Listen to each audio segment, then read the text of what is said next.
রহমান এসেছে বাংলাদেশের তারেক দল।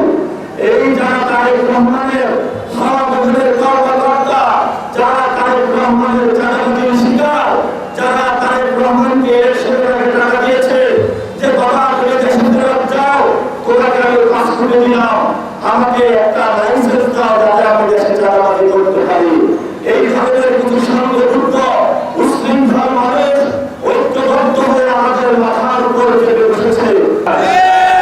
জিকে ঘোষ একটা মামলায় আরিফুল হক আপনি মুক্তি পেয়েছেন, সেই মামলায় আরো অনেক ভাই যারা জেলে আছে, লজ্জা থাকলে একটা হলো তাদের খুঁজে নির্লজ্জের মতো তিনটা লোক জামিন নিয়ে চলে এসেছেন, মামলা ডিসমিস করেছেন, খালাস করেছেন।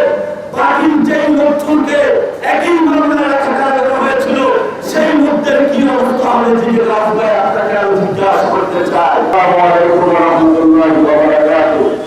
এইখানে অনেক প্রশ্ন এসেছে দেখি আমাদেরকে এই খুনিরা, এই সন্ত্রাসীরা, জিকে ঘোষের এই বাহিনী, এটা তারেক রহমান, সালাউদ্দিন আহমেদ বলুক যে তারা এভাবে সন্ত্রাসী পালবে, এভাবে দমন করবে, আরেকটা স্বৈরাচার কায়েম করবে, তাহলে আমাদের যা করে আমরা তাই করব।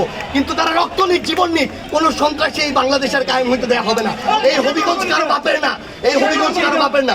আমরা রাজনীতি করি, আমরা সমালোচনা করবো, তারা কথার উত্তর কথায় দিবে, এইভাবে হইতে পারে না। আমরা জানছি, ঠিক আছে, আমরা জানতে পারছি 10-15 জন, কিন্তু আমরা এই ঘটনা, এই সন্ত্রাসী কার্যক্রম বন্ধ হওয়ার পর আমরা বলতে পারবো কতজন।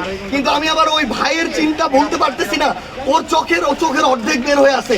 ওই ভাই আমারও তো সারা জীবন দেখতে পাবে না, ওকে আমি হাসপাতালে নিতে পারতেছি না।